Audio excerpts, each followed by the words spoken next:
ఇక జీవిత అనుభవాలు చాలా ఉన్నాయి. చదువు ఒక దశకు వచ్చేటప్పటికి ఆగిపోయేటట్టు చేశాడు. చాలాసార్లు నేర్చుకున్నా, ఇంకా కాస్త చదువుకుంటే బాగుండేదిగా ప్రభా, ఎందుకు నేను నా చదువు అక్కడే ఆపేశావు. 10th లోపు 8th డిస్కంటిన్యూ, 8th కూడా పూర్తిగా చదవాల. అక్కడే ఎందుకు ఆపేసావు తండ్రి అని బాధపడ్డా. దేవుడే మాట్లాడాల, అంతవరకు చాలే, ఇంకా ఎందుకు చాలన్నాడు ఇప్పుడు అర్థమవుతుంది. అంతకు మించి నేను ఇంకా పైకి చదివినట్లయితే ఇక నేను దేవుడికి ఎందుకు చిక్కుతా, ఏ జాబో చూసుకొని పోయేవాడిని ఇటు అడ్రస్ లేకుండా. అప్పుడు మీరెవరో నేనెవరో. కాబట్టి ఎంతవరకు చదువు అవసరం అంత. మళ్ళా ఆ చదివినంత వరకు సరిగ్గా నాకు సబ్జెక్టులన్నీ మైండ్కి ఎక్కేటట్టు చేశాడు. దేవునికి స్తోత్రం. అందులోనే మళ్ళా కాస్త సాంస్క్రిట్ అవగాహన కలిగించాడు, తెలుగు భాషా విధానంలో కొంచెం అవగాహన కలిగించాడు, ఇంకా మరికొన్ని విషయాల్లో అవగాహన కలిగించాడు. దేవుని కృప.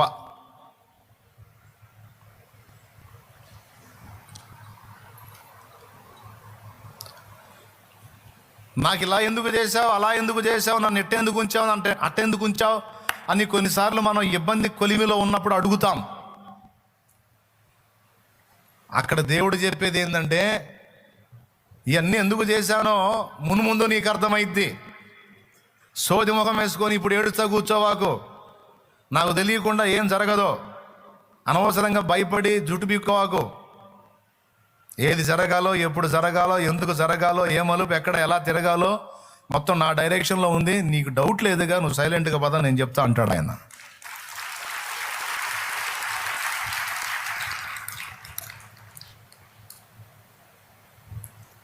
నలభై ఏళ్ళు ఇక్కడ గొర్రెల్ని మోసాడు, 40 ఏళ్ళు అక్కడ దేవుని గొర్రెల్ని మోసాడు. ఇశ్రాయేలు జనాంగాన్ని మోసాడండి 40 ఏళ్ళు. 40 ఏళ్ళు పూర్తయింది, ఇక్కడ ట్రైనింగ్ అనుభవం అయిపోయింది, ఇంకా ఆపేశాడు మోసాను, ఇంక పోయాని. మళ్ళీ ఫ్రెష్గా యెహోషువ లైన్లో తెచ్చాడు. అది అనుభవాలు ఎందుకు నేర్పాడు? అవసరం కోసం. ఈరోజు ఆకలి బాధ, వస్త్రహీనత, వ్యాధి తీవ్రత, నిందల పర్వం, అవమానాల విషయం, కుటుంబ సమస్యలు, కుటుంబంలో మారని వ్యక్తులతో శోధన, ఉద్యోగ ప్రయత్నంలో విఫలం, అప్పులు ఇచ్చినోళ్ళు దూషణ, ఇలా రకరకాలుగా శరీర సంబంధంగా అనేక మంది పడతా ఉంటారు. ఈ అనుభవాలన్నీ మన వ్యక్తిత్వాన్ని చెక్కుతాయి, మన మనస్తత్వాన్ని చెక్కుతాయి, మనలో కొన్నిటిని వృద్ధి చేస్తాయి, మనలో విశ్వాసాన్ని పెంపొందిస్తాయి, నిరీక్షణను పెంచుతాయి, పట్టుదలను పెంచుతాయి, మొండితనాన్ని పెంచుతాయి, ప్రేమని పెంచుతాయి, త్యాగాన్ని పెంచుతాయి.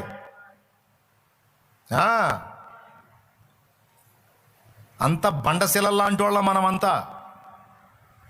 ఆ మహానుభావుడు పుట్టినప్పటి నుంచి చక్కట పని చేస్తానే ఉన్నాడు. చక్కంగా ఈ చేపుకు వచ్చావు ఇప్పుడు. స్తోత్రం.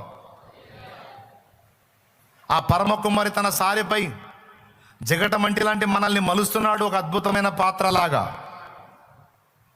చేసి చేస్తానే ఉన్నాడు ఇంకా. కాబట్టి మీకు స్పష్టంగా అర్థమవుతుందని చెప్తున్నాను. నీ జీవితం నీకు అర్థం కాకపోవచ్చు, దేవునికి అర్థం కాకుండా ఏం లేదు.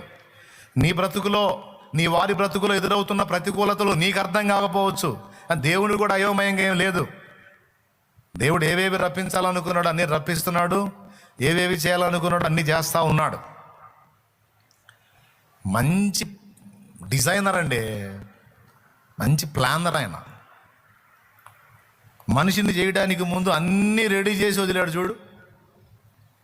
పర్ఫెక్ట్గా ఉంటాయి ఆయన పనులు. అయితే అన్నీ కంప్లీట్ అయితే కానీ అర్థమయ్యే సావదు మనకి. అది వచ్చిన గొడవ. అర్థం కాక గందరగోళం అవుతుంది. నాకు ఇలా ఎందుకు అయింది ప్రభా అని ఏడుస్తా కూర్చుంటా. ఏ భక్తుని జీవితమైనా చూడు, ఎప్పుడు పట్టుకొని ఎప్పుడు మలిచి ఏ విధంగా చెక్కాడో చూడు. ఒక్కొక్కళ్ళని ఏ దశలో పట్టుకున్నాడో చూడు. ఇర్మియాతో అయితే తల్లి గర్భములో పిండముగా నీవు రూపింపబడక మునిపే నేను నిన్ను ఏర్పరచితిని అంటాడు. ఎస్తేరమ్మని చూడు, పుట్టినప్పుడే అనాథం చేశాడు, దీనురాలని చేశాడు. ఒకవేళ వాళ్ళ అమ్మా నాన్న ఉంటే ఆమెను బానిచ్చేవాళ్ళు కాదేమో. రాణి పోటీకి ఆమె అక్కడికి పోకపోతే ఇశ్రాయేలు మొత్తం చేస్తారు హామాను గాడి చేతిలో. అందుకని ఎప్పుడో భవిష్యత్తులో హామాను గాడు అనేవాడు లేచి తన ప్రజల్ని చంపుతాడని ముందుగానే ఎరిగిన వాడై, భవిష్యత్తును చూసిన వాడై ఎస్తేర్ అనే ఆమెను లైన్లో తీసుకొచ్చాడు. ఆమెను తీసుకొచ్చి తల్లిదండ్రిని తన దగ్గరికి తీసుకున్నాడు. ఆమెని మొర్దెకై దగ్గరికి చేర్చాడు. మొర్దెకైని ఆమె ప్రేమించేటట్టు చేశాడు. ఎందుకు? నా తల్లిదండ్రి పోతే నాకు తల్లిలాగా తండ్రిలాగా ఆయన నన్ను పెంచాడు, నన్ను ప్రేమించాడు, కాబట్టి నేను ఆయన చెప్పినట్టు వినాలి అని ఆమె అంకితమయ్యేటట్టు చేశాడు. లోబడేదట మొర్దెకైకి. రాణి కాకముందు లోబడేదట, రాణి అయిన తర్వాత కూడా లోబడేదట. ఎప్పుడు జోక్యం చేసుకున్నాడు చూడు ఎస్తేరు లైఫ్లో. ఎస్తేరు వ్యక్తిత్వాన్ని చెక్కుతా వచ్చాడు.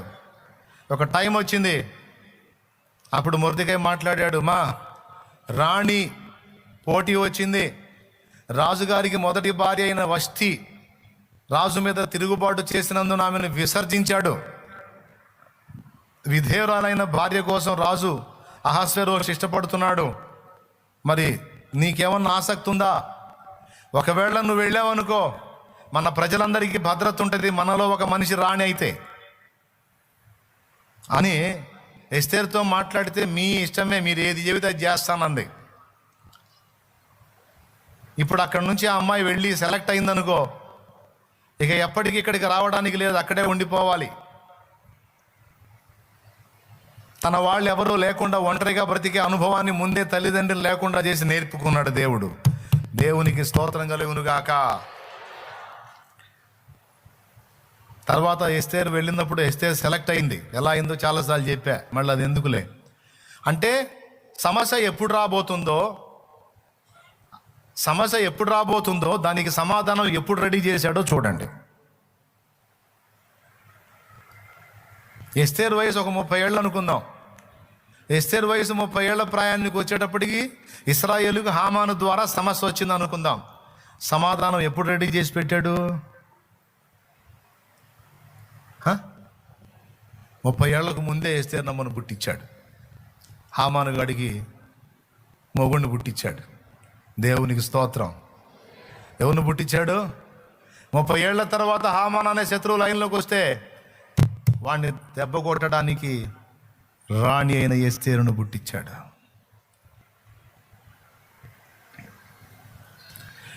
ఏడేళ్ల తర్వాత కఠినమైన కరువు రాబోతుందని ముందటనే ఎరిగి ముందుగానే యోసేపును ఐగుప్తుకు పంపించాడు. ఎవరి కోసం? యాకోబు కోసం. యాకోబు కొడుకులను బతికించడం కోసం. గోత్రకర్తలు వాళ్లేగా, మహానుభావులు వాళ్ళలో నుంచే రావాలి. అసలు ఉద్దేశం అది. కరువు కాలంలో వీడు చావక బ్రతుకున్నట్లు ఐగుప్తుకి కొడుకును పంపించి, యాకోబు కొడుకుని ఐగుప్తులో వీళ్ళ కోసం ఆహారం సిద్ధపరిచి, యాకోబు కొడుకును ఒక స్థాయిలోకి తీసుకెళ్ళి అక్కడ నిలబెట్టి అంతా కథ సుఖాంతం చేసి అప్పుడు చెప్తున్నాడు యాకోబుతో, వెళ్ళి ఐగుప్తుకి నేను కూడా వస్తాను నీతో, నీ కుమారుడైన యోసేపు నీ కనుల మీద చేతులు ఉంచును అంటాడు. ఏర్పాటు ఎప్పటిది? సిద్ధపాటు ఎప్పటిది? ఆలోచించండి ఒకసారి. 14 ఏళ్ల తర్వాత సమస్య అది. యోసేపు వెళ్ళినప్పుడు ఎంతటి వయసు వాడు? 17 ఏళ్ల వయసు వాడు. యోసేపు అక్కడ ఏలన ఆరంభించినప్పుడు ఏ పాటి వయసు వాడు? అంటే చాలా సంవత్సరాలు గడిచింది. చాలా సంవత్సరాల తర్వాత రాబోయేటువంటి కరువుని దాని చేతుల్లో పడకుండా ముందే కాపాడటానికి కొన్ని సంవత్సరాల ముందే, దాదాపు ఒక 20 ఏళ్ళు అన్నా ఉండదా, కనీసం ఒక 18-17 ఏళ్ళు కదా, కనీసం 15 ఏళ్ల ముందు ప్లాన్ రెడీ చేశాడు. దేవుని ప్రణాళికలన్నీ అట్లుంటాయి. ఎప్పుడెప్పుడో రాబోయేటువంటి సమస్యలకు ముందుగానే పరిష్కారానికి అవసరమైన కర్తలని రెడీ చేసి కూర్చుంటాడు ఆయన. అలాగునా నీ అవసరత ఉంది, నా అవసరత ఉంది. మనల్ని ఎక్కడ, దేనికి, ఏ పనికి, ఏ విధంగా ఆధారం చేసుకొని మన ద్వారా తన కార్యాన్ని నెరవేర్చబోనుకున్నాడో. కానీ మనం కూడా దేవుని పనికి ఆధారం అవుతామని మాత్రం మర్చిపోవద్దు. ముందు మాట చెప్పాను, మనం దేవుణ్ణి ఎలా ప్రతిదానికి ఆధారం చేసుకుంటామో దేవుడు కూడా మనల్ని ఆధారం చేసుకుంటాడు. వరుసగా చెప్తా, రాసుకో, చెప్పి ప్రార్థన చేస్తా. ఇక స్పీడ్ అయింది అన్నమాట వాక్యం. నంబర్ 1, దేవుడు భూమి మీద తన పరిచర్యలను జరిగించడానికి భూమి మీదున్న భక్తుల ప్రార్థనను ఆధారం చేసుకుంటాడు. ఈ సంగతి అర్థమైతే ప్రార్థన చేయకుండా ఉండలేవు. అర్థమైందా? భూమి మీద దేవుడు సాతాను కార్యాలను నాశనం చేయటానికి, భూమి మీద దేవుడు దెయ్యపు కార్యాలను నాశనం చేయటానికి, భూమి మీద దేవుడు వ్యక్తులను మార్చడానికి, భూమి మీద దేవుడు హత్యలను, ఆత్మహత్యలను ఆపడానికి, భూమి మీద దేవుడు దుర్మార్గాలు జరగకుండా అడ్డగించడానికి భూమి మీద నుండి విజ్ఞాపన చేసే పరిశుద్ధుల ప్రార్థనలను ఆధారం చేసుకుంటాడు. మనం పాట పాడతాం, ఆధారం నాకు ఆధారం, నాకు తోడు నీడై ఉన్న నీ కృపయే ఆధారం. అంటే దేవుడు కూడా ఆధారం నాకు ఆధారం.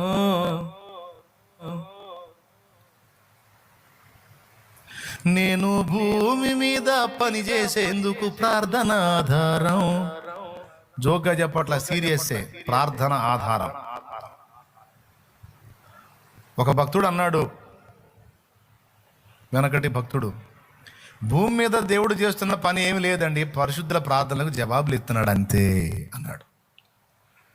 భూమి మీద దేవుడు చేస్తున్న పని మరేదీ లేదు, పరిశుద్ధుల ప్రార్థనలకు జవాబు మాత్రం ఇస్తున్నాడు అంతే, ఇంక అంతమించి ఆయన ఏం చేయట్లేదు అన్నాడు. అంటే ఇక భూమి మీద జరుగుతున్నటువంటి దేవుని కార్యాలన్నిటి మూలం పరిశుద్ధుల ప్రార్థనేనన్నమాట.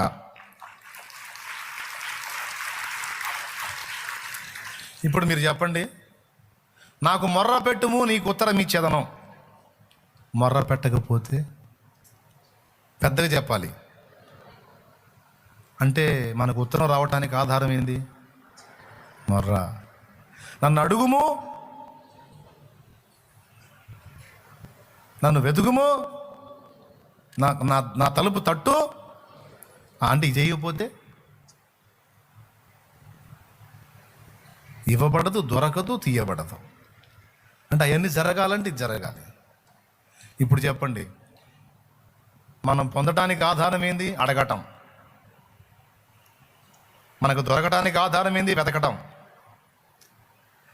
మనకు తలుపు అవతల వాళ్ళు తీయటానికి ఆధారం ఏంటి? దేవుడు తీయటానికి ఆధారం ఏంటి? తట్టడం.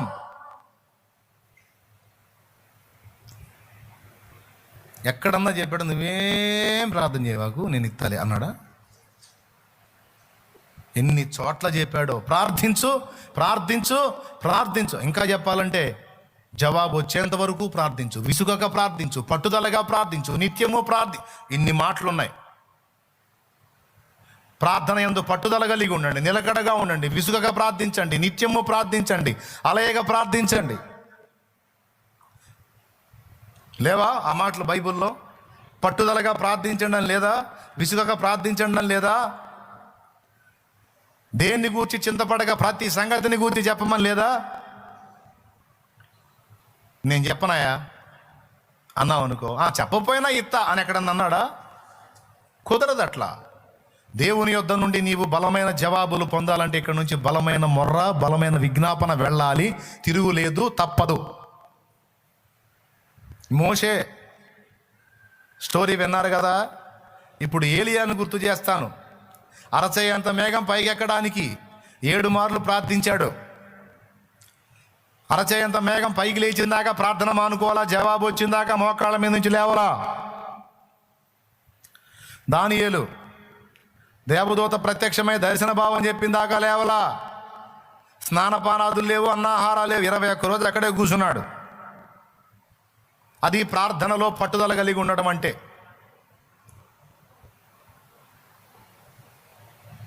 దానియేలులాగా 21 రోజు కూర్చున్న కాడ కూర్చోకపోయినా రోజు కొన్ని విషయాలను గురించి పట్టుదలగా ప్రార్థించాలి, జవాబు తప్పకుండా వచ్చింది.